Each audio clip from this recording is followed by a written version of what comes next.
Quem é Didi Bétega? Bom, meu nome é João Lídio Sailer Bétega. Didi é apelido de família. Eu nasci em Curitiba no dia 28 de abril de 1933. Fiz, portanto, recentemente 76 anos. Meus pais, Lídio Paulo Bétega e Semiramis de Macedo Sailer Bétega.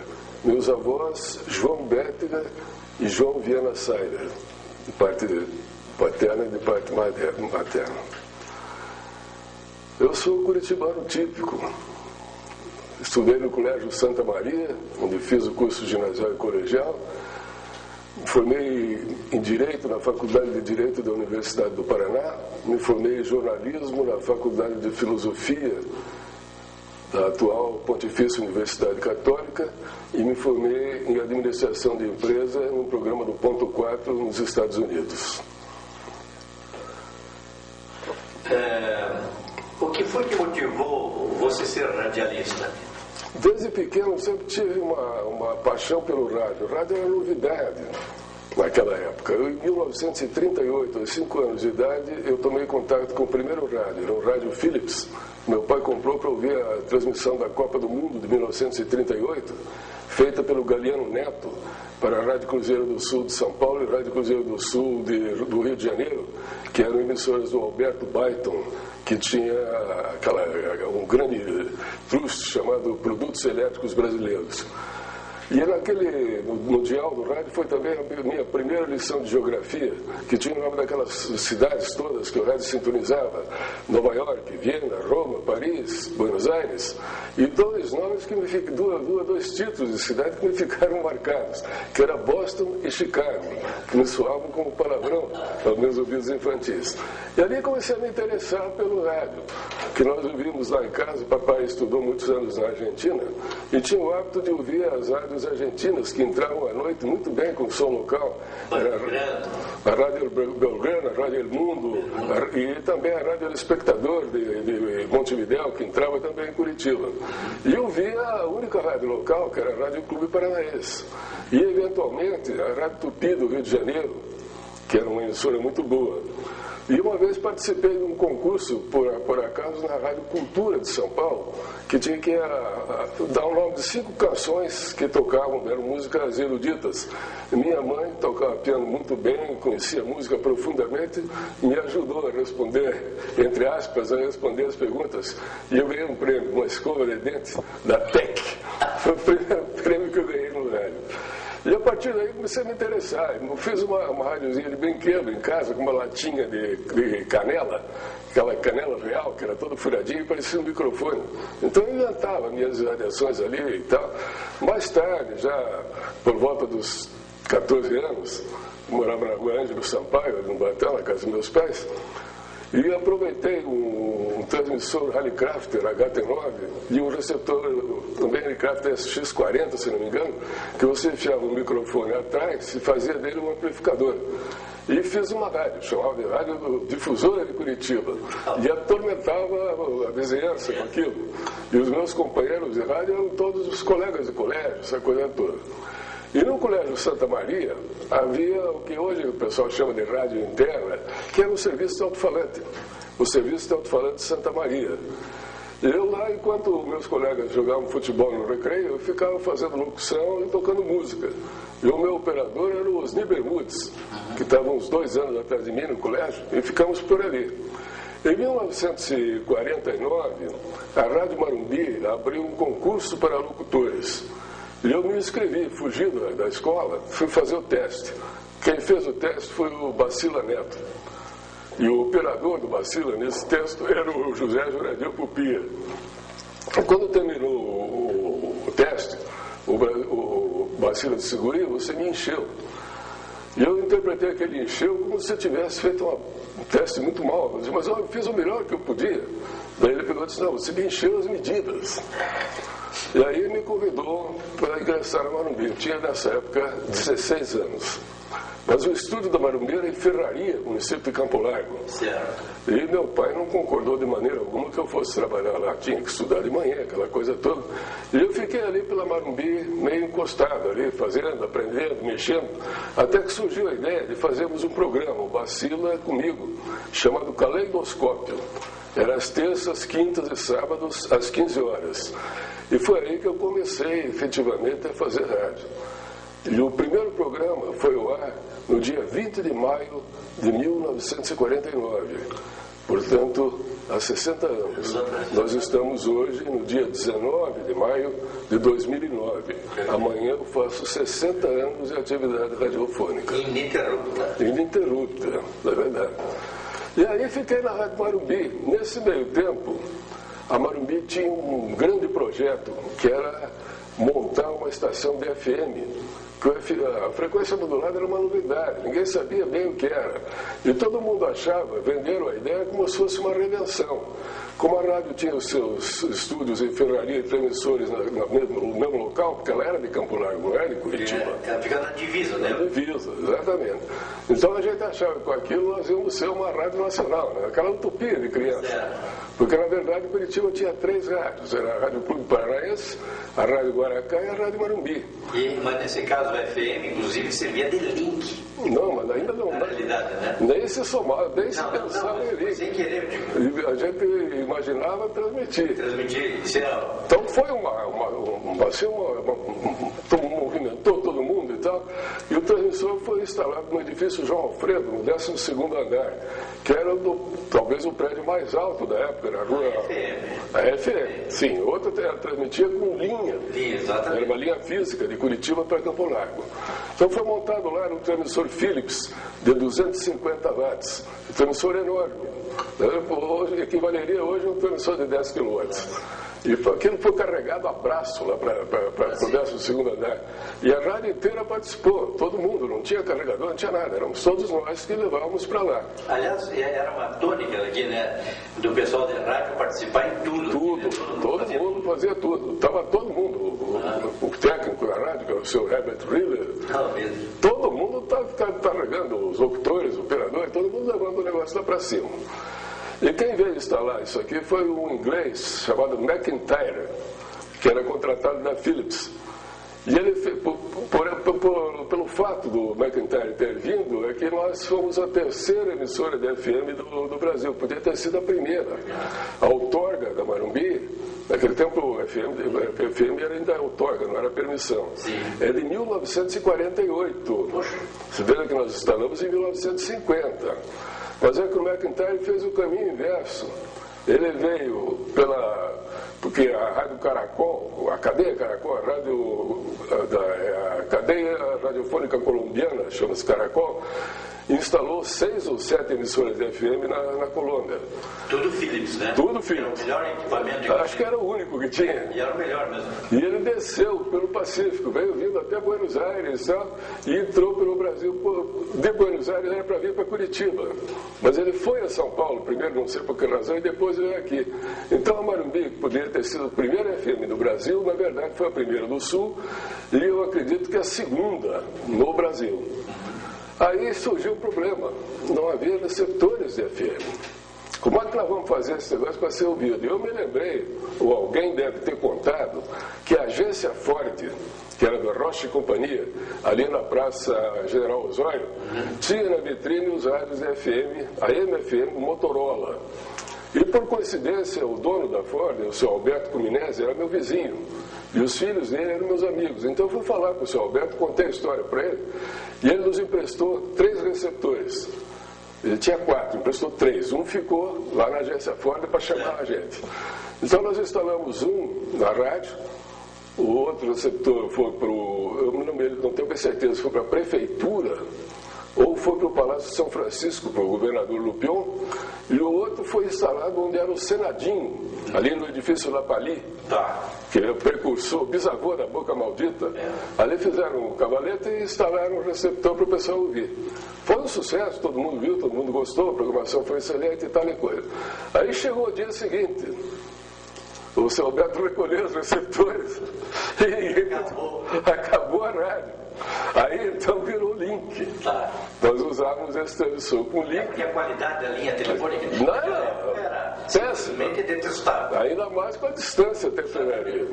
E atrás disso veio logo em seguida mais um FM nessas condições, que era do AG Michele, lá na Rádio Emissora Paranaense, que também fui eu que inaugurei isso, por coincidência, esse transmissor, já em outubro de 1953. Depois veio o da Colombo e depois veio um da Rádio Tingui, que eram os 4 que tinham aqui. Bom, mas a Rádio Marumbi era uma rádio que era, na verdade, uma escola. Era uma ideia, um microfone na mão, uma ideia na cabeça, era como o cinema italiano, assim, de um realismo extraordinário. E lá inauguramos também o primeiro microfone portátil, um walkie-talkie. Esse walkie-talkie tem um caso engraçado. Não era desse tamanho, assim.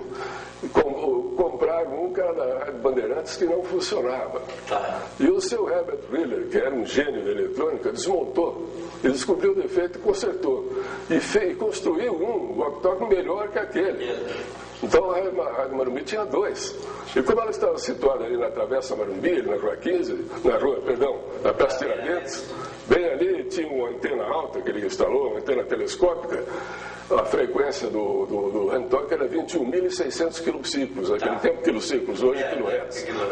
E ele cobria a parte central da cidade, a gente irradiava dali. Nós tínhamos um noticiário que era transmitido também da Gazeta do Povo, que era lá na Rua 15 de Novembro, era a Gazeta do Povo no ar. 2 locutores que faziam sempre o programa, ia muito bem. E a Marumbi, nesse meio tempo, conseguiu aumentar a potência de 100 watts para 1 kW. Era um transmissor cacique da Philips também. Trocou as mesas, trocou a rádio, progrediu. E nesse meio tempo, eu lancei um programa de discos que chamava Disco Mania, que era a apresentação das novidades, disco, do que surgia no mercado e tal, e foi bem aceito. E o pessoal todo da rádio começou a participar, cada um produzia 1 ou 2 programas. Tudo em 78 rotações aí. Tudo disco de cera de Saraúba. E aí a coisa começou a cada um fazer o seu programa, isso, aquele negócio. E eu fazia futebol também. Que o titular de futebol era o Mebá de Ferrante. Mas o Mebá estava largando, estava se aposentando. Então fiquei eu no futebol com o Carlos Alberto Moro, um outro rapaz que era meu colega na faculdade de Direito, chamado Vitorino de Oliveira Barbosa, que tinha irradiado futebol no interior de São Paulo, era muito bom locutor, e nós começamos a cobrir futebol também, usando o handtalk, usando esse negócio todo. Então a rádio começou a aparecer, porque a Guaracá e a B2 tinham orquestra de salão, tinha orquestra de dança, tinha orquestra de concerto, cantor, tinha um cast maravilhoso. E nós não tínhamos nada disso. Então tínhamos que partir para esse negócio. As inovações cabíveis e, vamos dizer assim, possíveis. Então, até 1952 nós fomos nessa batida. Em 50, inclusive, irradiei a Copa do Mundo.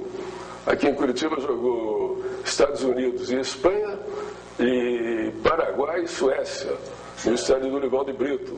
Então foi um negócio, a Copa de 50, aquela coisa toda. Depois veio a frustração do Maracanã, que deixou todo mundo desiludido, todo mundo completamente desmotivado. Mas a Marumbi continuou, 51, 52, e eu nesse meio tempo fui convidado para narrar o suplemento cinematográfico do jornal Estado do Paraná, que era produzido pelo Eugênio de Félix. O texto era do João de Deus Freitas Neto. Só para o pessoal que está acompanhando, o Eugênio Félix era o único que fazia o cinejornal. Exatamente. Curitiba, né? Era apresentado sempre antes da principal sessão de cinema. Né? Tinha o suplemento nacional e depois o suplemento internacional, que eram aqueles jornais. Tinha o Metro Jornal, narrado pelo Luiz Jatobá, A Voz do Mundo, da Paramount, que era o Daguiar Mendonça.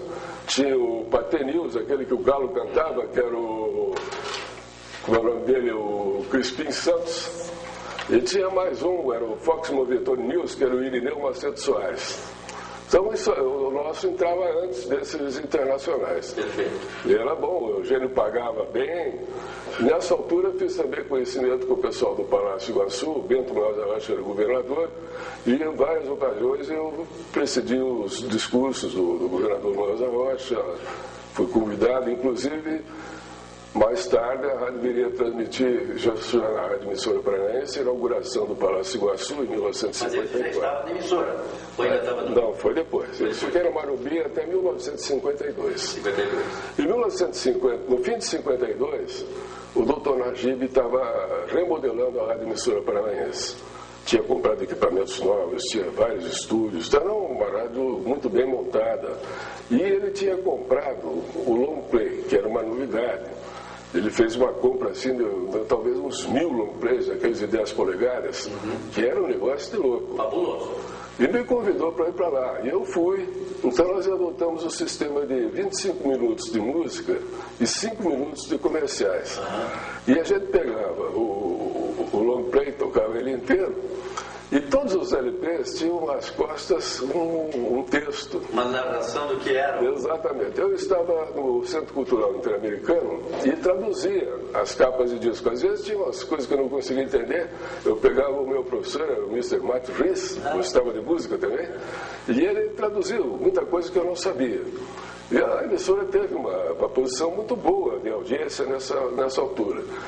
Mas o Dr. Najib era dado inovações, isso, aquilo, aquele outro. Um belo dia tinha uma corrida de automóvel, Curitiba-Ponta Grossa. Aliás, foi seu grande acontecimento, né? Exatamente. Foi em 1954. Exatamente. Curitiba-Ponta Grossa. Curitiba-Ponta Grossa e de volta. Aí vamos irradiar isso aí. Então, peraí, vamos pensar numa coisa diferente. Eu estava cursando o CPR naquele ano, curso de infantaria. E no regulamento lá de transmissões, que chamava naquele tempo, depois passou a comunicações, tinha algumas experiências de VHF, Very High Frequency, que estava se usando isso nos Estados Unidos, mas era uma coisa muito restrita. Mas existiam também as emissoras de onda curta do Exército, né?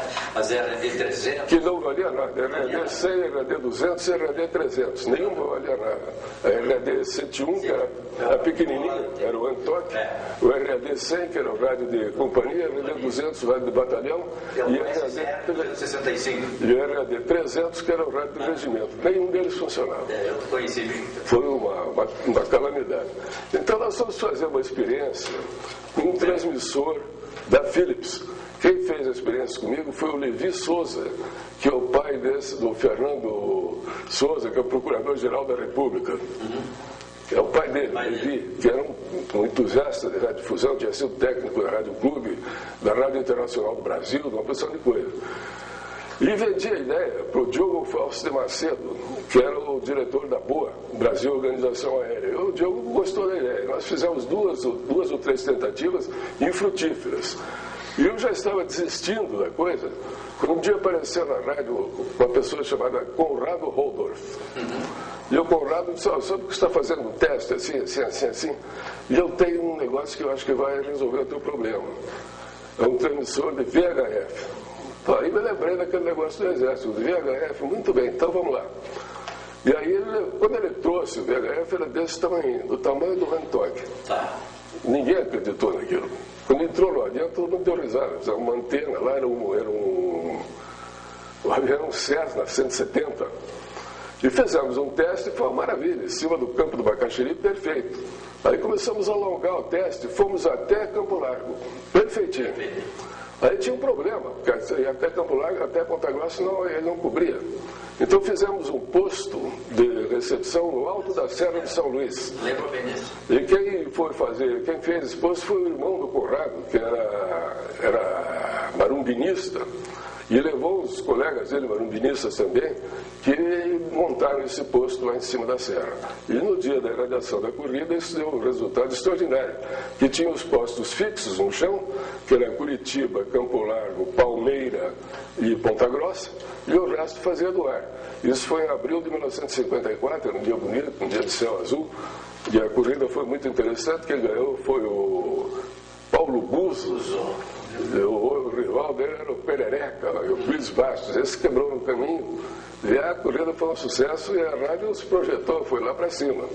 Aí tínhamos até um programa chamado Velocidade, que toda oficina mecânica, esse pessoal todo ligava. Mas foi um grande acontecimento da época. Inclusive, comparando os dias de hoje. Com os recursos da época, tudo, né? Foi um negócio assim que Mas daí começou a desvirtuar um pouco a finalidade da rádio, porque a rádio, na verdade, não era para tocar música, não era para fazer reportagem. Então ficou um negócio meio híbrido.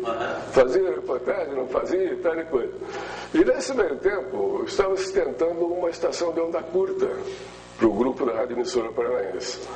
E aí que veio a inauguração do Palácio Iguaçu, que não foi em 53, no ano do centenário, como muita gente pensa, foi no ano seguinte, em 19 de dezembro de 1954. Aliás, na noite de 18 de dezembro. E veio o presidente, era o Café Filho. E aí nós fomos lá, fizemos em radiação, um pool de emissoras, várias rádios do Paraná inteiro. E no dia seguinte, fomos fazer uma visita para o presidente e para o governador, aquelas coisas do doutor Najib. A habilidade que ele tinha, professor. E ele levou, de presente para o Café Filho, um barômetro, uma coisinha assim bonitinha e tal. E aí aproveitou e conseguiu, por incrível que pareça, o pessoal pode até não acreditar, mas conseguiu a liberação de um canal de onda curta em 9.545 kHz. Quilociclos na época. E aí deu uma sorte tremenda, porque esse transmissor foi instalado aqui no Boqueirão, numa reta que tinha ali, e a antena foi feita assim, bem às pressas, eram 2 traves de madeira, uma antena da casa de cima, assim, não tinha qualificação, não tinha nada, mas deu tão certo que ele cobria quase que o Brasil inteiro e cobria a Europa.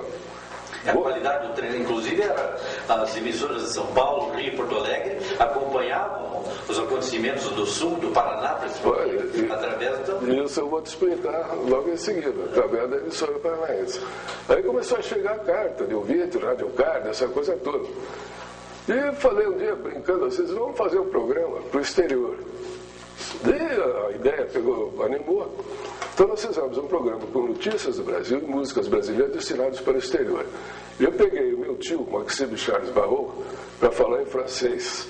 O técnico da rádio era um austríaco chamado João Graf Schreiber, falava em alemão.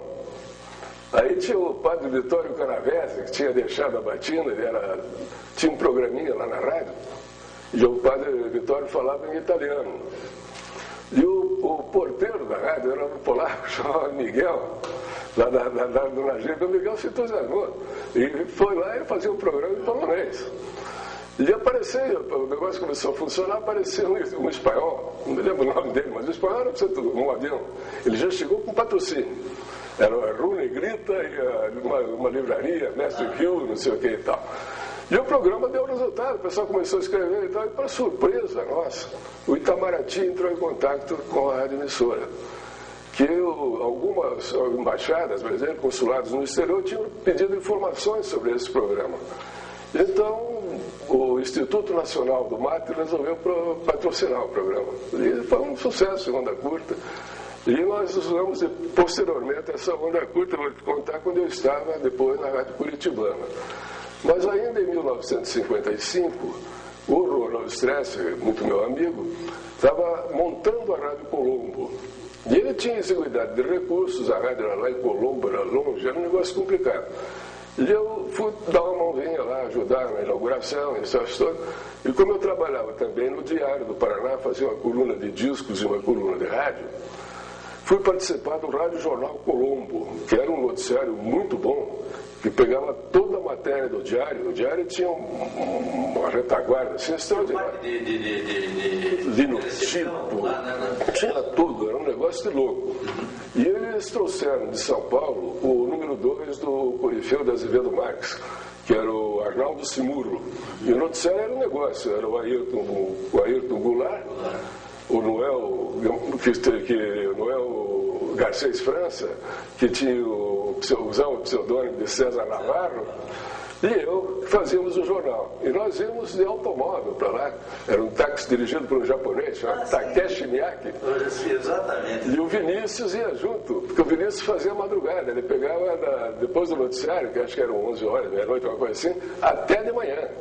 Subia junto conosco. E o japonês, quando passava no posto da polícia rodoviária, dizia: Rádio Colombo. Só todo mundo. Ficou um negócio assim. Permaneceu anos prestando serviço para... Ficou anos. Tá. Daí em 55, depois disso aí, eu saí, fiquei uma temporada fora. E em 1950... Você foi para os Estados Unidos nessa época? Não, em 61. Em 56, eu voltei a convite do Dr. Najib para inaugurar a Rádio Curitibana, que era uma rádio que ele tinha montado aqui, uma rádio que não tinha recurso nenhum. E aí fomos lá, damos uma ajeitada na rádio e tal e coisa, e ele disse, olha, foi uma rádio de combate. Eu disse, não, que é rádio de combate? É uma rádio popular, porque a Rádio Emissora Paranaense tinha sido contratado o Graça Guimarães, e o Graça tinha trazido rádio teatro, tinha trazido um monte de coisa.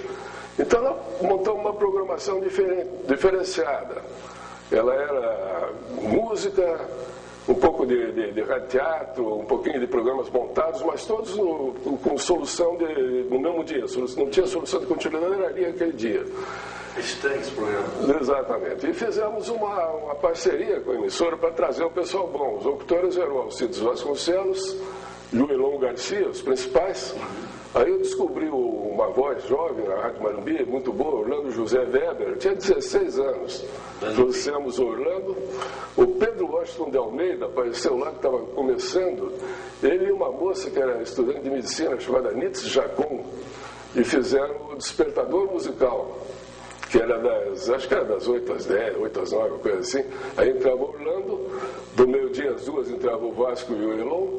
Às 2 horas nós criamos um programa chamado Discoteca pelo Telefone, que é isso aí que hoje se faz ainda, você ligar para pedir música e tal. Só que Curitiba, naquele tempo, tinha 5.400 terminais telefônicos. Era aquele telefone manual ainda, em que você tirava o telefone do gancho e a telefonista dizia, número, por favor. Então, o negócio naquela hora era um congestionamento. E o diretor da Telefônica, um senhor alemão chamado Walter Holmes, chamou a doutora Najib lá na Telefônica. Nós fomos lá e ele disse que ficava tudo vermelho, bloqueava, ninguém podia falar do telefone em Curitiba. E eu falei para ele... Questionava, absolutamente. Absoluto. Ele só me dá uma carta dizendo isso. Não, porque não, para me justificar com o patrocinador. Não, eu dou. Doutor Najib, vamos publicar essa carta na primeira página de todos os jornais. Não, o pessoal da Telefônica vai ficar bravo, não sei o quê. Tá, não, vamos. Não, afinal, não publicamos, mas a notícia correu. À tarde tinha programas montados, era cartazes, vários nomes, sim, que eram produzidos pelo Romualdo Ozaluc, com narração do Vasco e sonoplastia do Keio, do Arquimedes Macedo.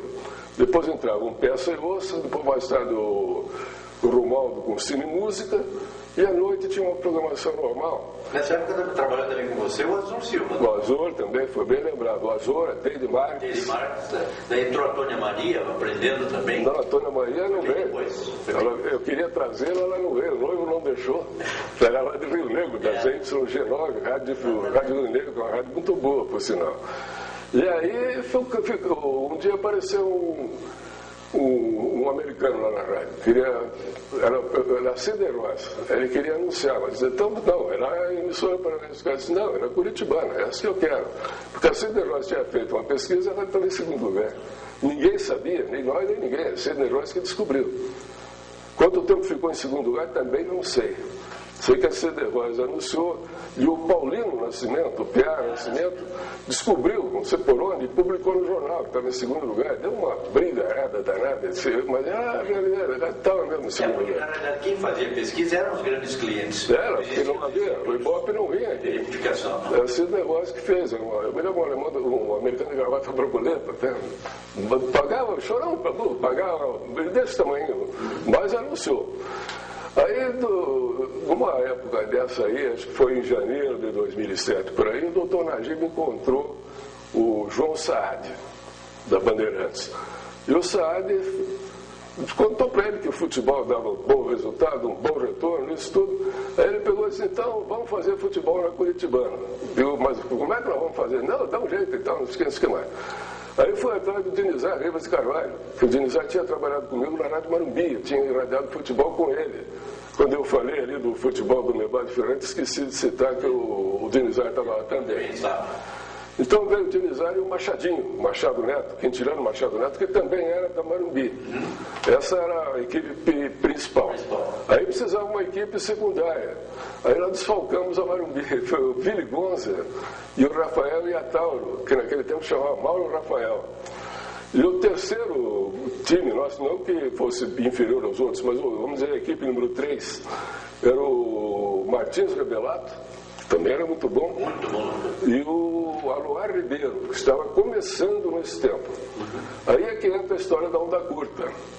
Então, como não havia Embratel, não havia nada, não havia comunicação, um negócio complicado para burro, nós montamos a Cadeia da Amizade, que era a onda curta da Rádio Emissora, em 31 metros, a onda curta da Rádio Diário da Manhã de Florianópolis, em 31 metros, a onda curta da Rádio Cultura de Poços de Caldas, também em 31 metros, a onda curta da Rádio Bandeirantes, em 49 metros, a Bandeirantes não tinha 31. E depois, como o Paraná ia jogar em Goiás, nós fizemos um contato com a Fundação Cunha Bueno, ou Coimbra Bueno, não me lembro bem, que era a Rádio Brasil Central, que tinha 13, 16, 19, 25, 31, tinha tudo. E eles entraram na rede também. E, eventualmente, participou dessa rede a Rádio Gaúcha, que tinha uma onda curta de 31 metros. E ainda não era do Maurício Sirotsky, era dos antigos proprietários. O Maurício comprou a rádio depois.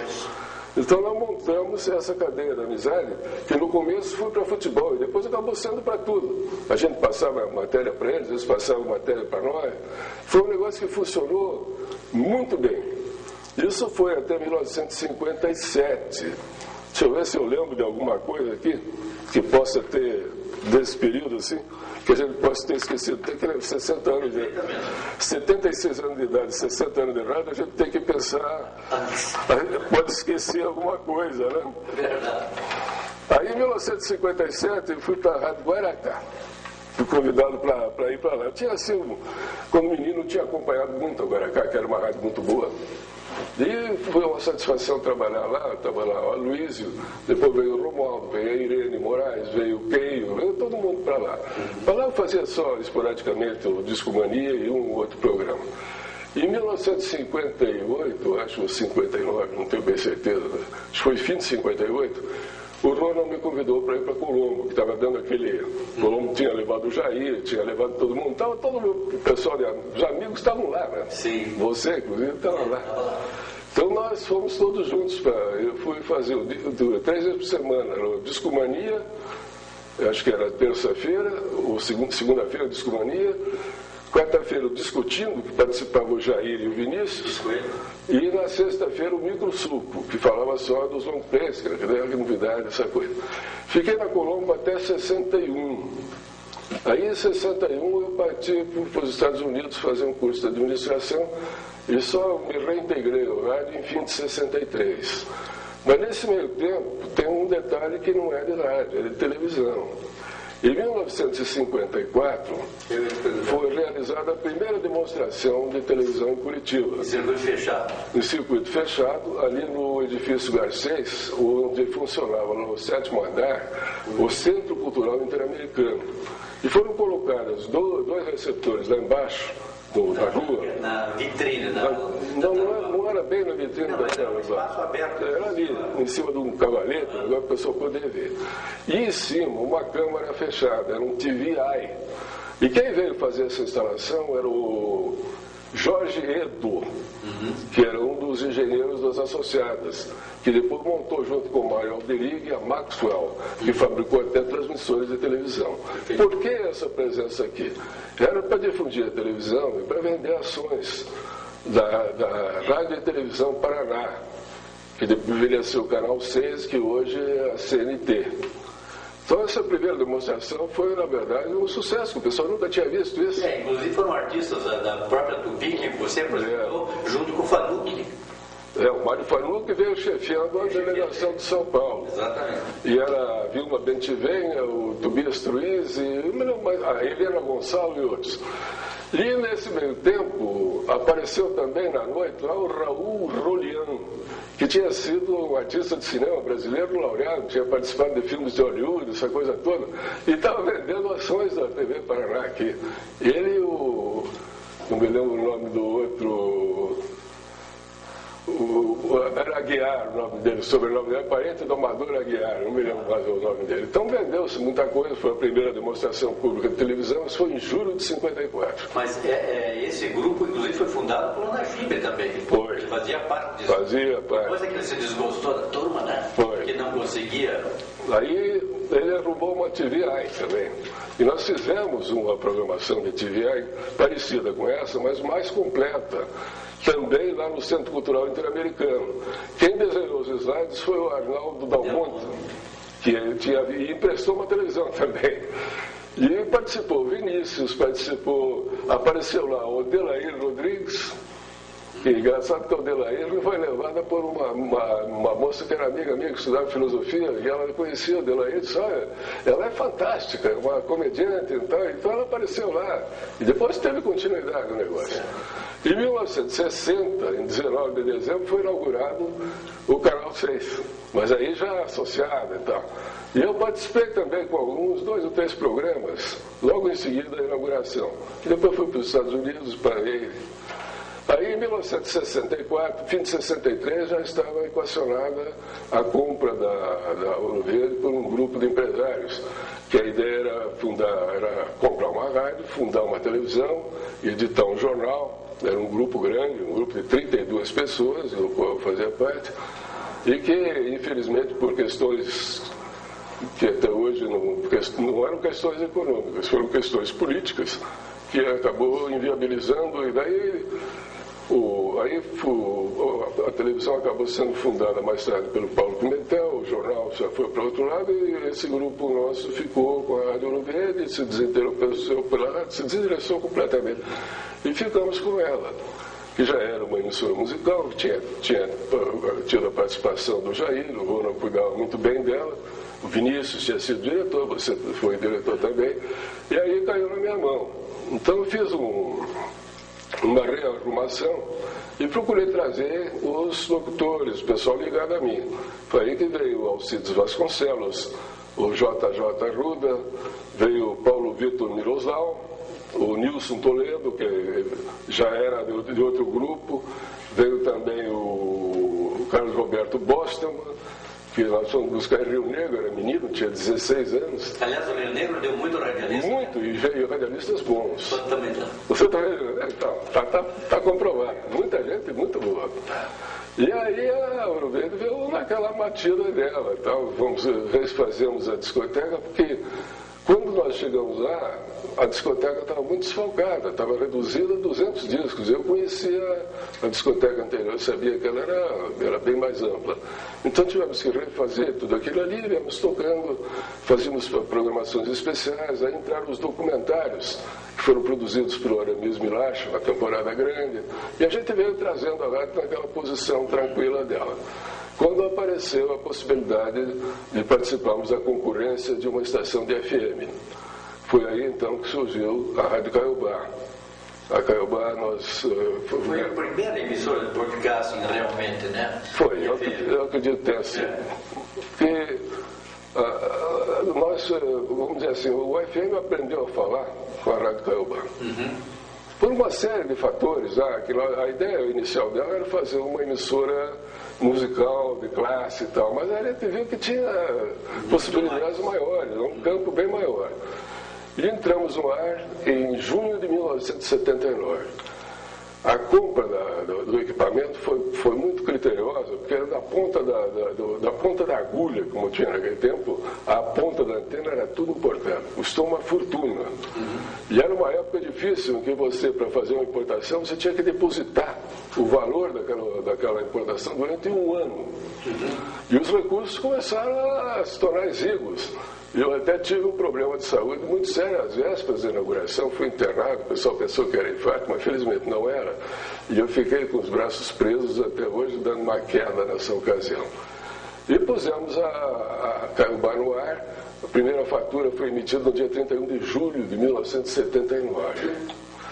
Aí, logo em seguida, em 1980, 81, ela começou a pegar pé, porque já tinha a Transamérica, estava transmitindo aí, a Rádio Clube, estava transmitindo FM também, a Continental, que era a antiga Tingui, também já estava no ar, Então nós entramos, mas como as características técnicas nossas eram muito boas, nós começamos a subir. Nós chegamos ao ponto, em 1982, se não me engano, nós tínhamos 70% de audiência das emissoras de FM de Curitiba. Então a Caiobá aí que começou a falar, e eu gozado que eram dois locutores só, era o Paulo Roberto e o Carlos Roberto Bostman.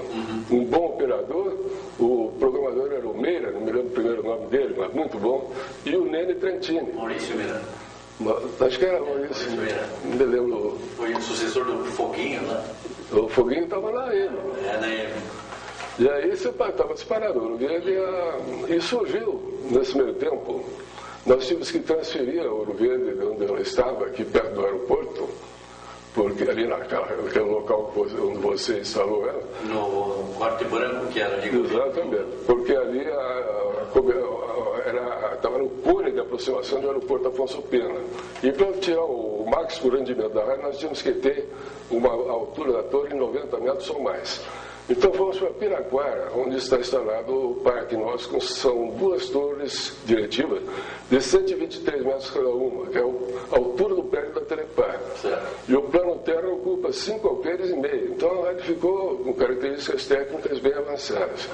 Como a Caiobá era uma rádio super moderna, então o negócio começou a andar bem. Nesse meio tempo surgiu a oportunidade de comprarmos uma estação de FM, que é a atual Ouro Verde, que era a CWB FM Rádio Estéreo. E aí fechamos o negócio. E quando fechamos o negócio, quando eu cheguei em casa, a minha mulher disse: "Vou me dizer uma coisa, isso aí não era a Rádio Marumbi, aquela que você montou naquela vez, em 1950, que você inaugurou, então não era essa rádio?" Digo, era. Então veja que coincidência, né? Na rádio que você começou como empregado, agora é o seu dono. Então foi uma realização também. E a Ouro Verde, no começo, nós tínhamos um equipamento meio, não era lá o melhor possível. Isso em 84, que nós compramos, em 85, apesar disso, nós ganhamos o prêmio Colunistas de 86 e ganhamos mais alguns prêmios, tanto na Ouro Verde como na Caiobá.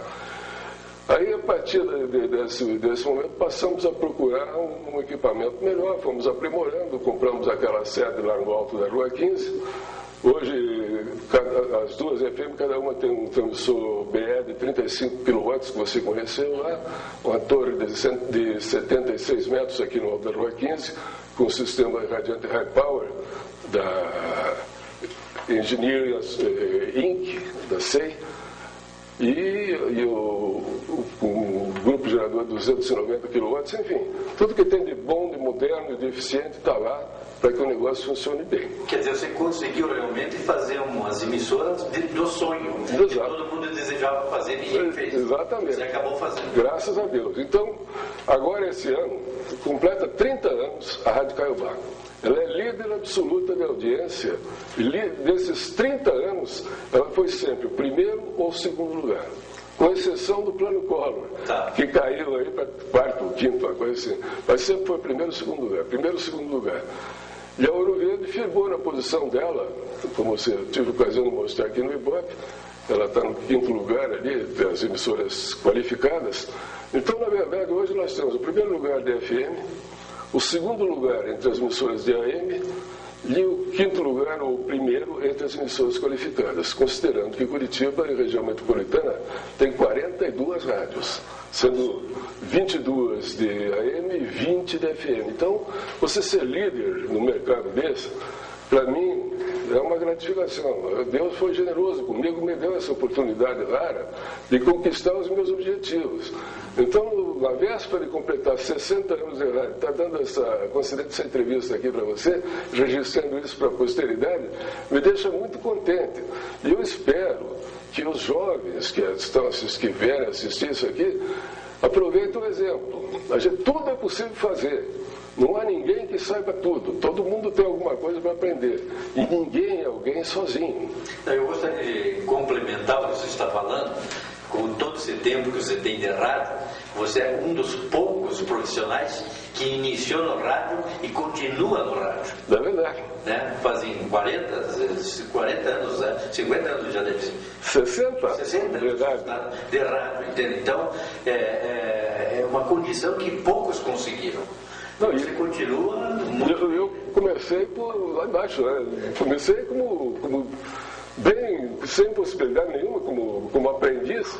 Mas veja bem, hoje você tem como observar o passado, né, e o que você tem no presente hoje, que são belas emissoras, bem estruturadas e bem conduzidas, como o capricho que você sempre teve nas outras emissoras. Graças a Deus. Então a gente quer continuar, quer ver se essas coisas continuam.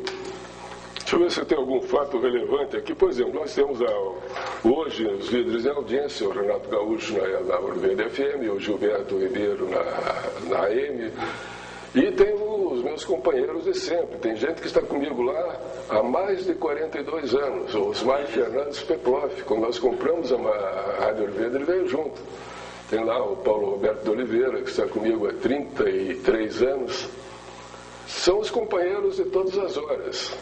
Eu esqueço também de uma participação que tivemos juntos, que foi no 10º aniversário de Maringá. Foi? Primeiro festival do Paraná, me lembro muito bem, 1958. O Elcio José estava conosco. Exatamente. Nós somos juntos no mesmo avião, um avião da Real ainda. Exatamente. Lembra disso? Foi. Então foi uma bela transmissão, belo espetáculo. Um espetáculo espetacular. E até um detalhe, o Elcio descobriu um fotógrafo que tinha umas fotos provocantes das artistas, né? E foi lá e passou a mão nas fotografias. E nós usávamos o apartamento do secretário do Trabalho, que era o Lincoln Cunha Pereira, irmão do... para trocar de roupa, essa coisa toda, né? Foi em 1958, primeiro festival de cinema. A Selene Costa, bons artistas da época, né? Walter Ugucuri, que ganhou com o Estranho Encontro. Isso, não. Filme, né? Foi. Peraí, Walter Ugucuri, não? Foi o Walter Ugucuri. Era um pessoal bom. Eu lembro bem que a gente esteve junto e foi um trabalho de uma semana, assim. Foi. De alto nível. De alto nível. Pouco tempo que nunca mais se viu o que se fez lá, o que foi feito lá. Toda noite tinha sessão no cinema lá. Exatamente.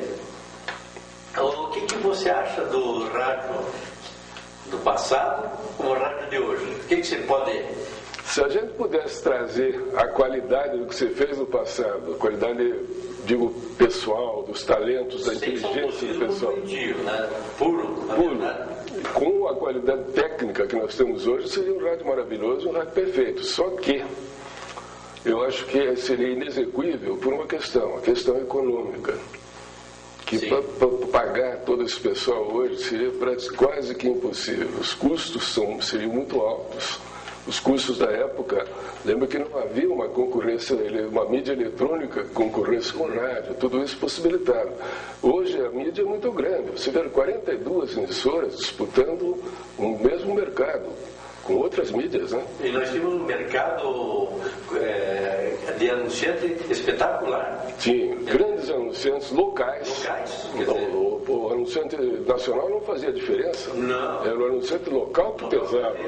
E hoje nós estamos reduzidos, não temos mais essas grandes empresas que nós tínhamos no passado. O que é uma pena. Você lembrou de vários profissionais, outro aspecto que a gente sente hoje. Por exemplo, você teve a oportunidade de criar muita gente, de dar a oportunidade de desenvolver.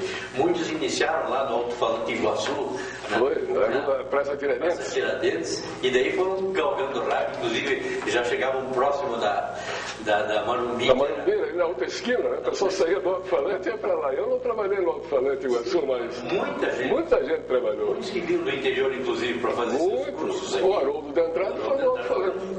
O Haroldo, Alcides Vasconcelos. Uma porção de gente. Vieram de lá, entendeu? Saía dali, ia para lá, depois descia a Rua Barão do Rio Branco, ia para Guaracá, para a Rádio Clube. Pois é, então eu acho que você tem muita coisa legado aqui, entende? Das pessoas que você permitiu que crescessem, desenvolvessem e fizessem rádio. Muitos deles ainda estão em outras emissoras. Graças a Deus, muita gente, muitos amigos. É importante as amizades que a gente cria, o sucesso dessas pessoas.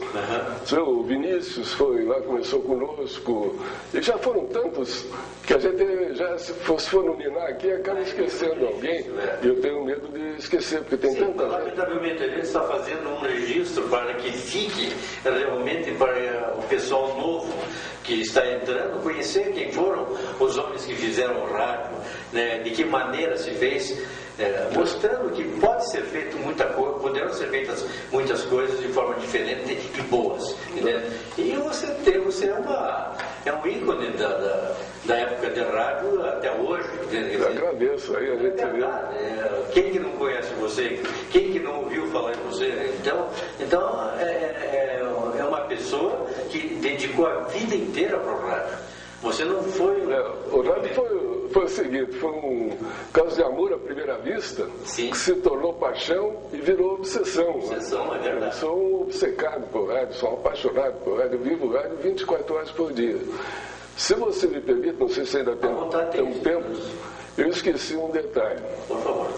Naquele negócio da corrida de automóvel, depois fizeram uma corrida aqui no... O assunto estava pegando fogo. Fizeram aqui onde hoje é o Colégio Militar, ali na exposição do café, naquele tempo. Fizeram uma corrida ali. E nós estávamos pensando como é que nós íamos irradiar aquilo. Alguém deu um palpite. Falou, escada Magírios dos Bombeiros. Eu digo, é com essa que eu vou. E fui lá no Corpo de Bombeiros falar com o comandante. Ele me olhou assim e não acreditou. Né?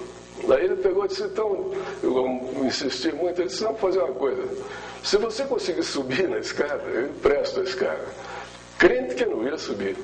Chamou lá o dono da escada, que era um tenente, chamado João Ribeiro, Jango, um bombeiro velho. E o bombeiro levantou, também não acreditou, levantou a escada. E eu fui. Morrendo de medo, mas subi. Aí eu digo, agora eu só cumpro a sua promessa, então cumpro. E emprestou a escada. Então eu fui lá para cima da escada, morrendo de medo. E fiz a radiação da corrida lá de cima. Isso era uma loucura, quase loucuras loucuras juvenis. Eu tinha 21 anos nesse tempo. Hoje talvez não conseguisse fazer, não eu, mas algum rapaz nessas circunstâncias talvez não fizesse, porque não cederiam, não emprestariam. Também havia acesso a restrições. Naquele tempo o rádio tinha uma força, né? Uma força, um poder de sedução, não é? Que as pessoas... O pedido era uma ordem. O pessoal não negava os pedidos. Então essas coisas que marcaram. Outros fatos que em algum momento não me ocorrem assim, que eu gostaria de lembrar, não me ocorrem, mas que foram ligados com isso. Eu fico muito feliz em conceder essa conversa com você. Espero que algum dia alguém assista isso, lembre, veja, e que sirva de alento para que outros pensem no que se pode fazer honestamente, criteriosamente. Por exemplo, tudo que está lá nas nossas emissoras foi feito com recursos próprios, sem dever nada para ninguém. Hoje não devemos nem um centavo para ninguém, nem para banco, nem para ninguém, recurso próprio, estamos enfrentando uma crise, estamos superando a crise, graças a Deus, com relativo sucesso, melhor do que a gente pensava. Então tudo é possível, não há nada impossível.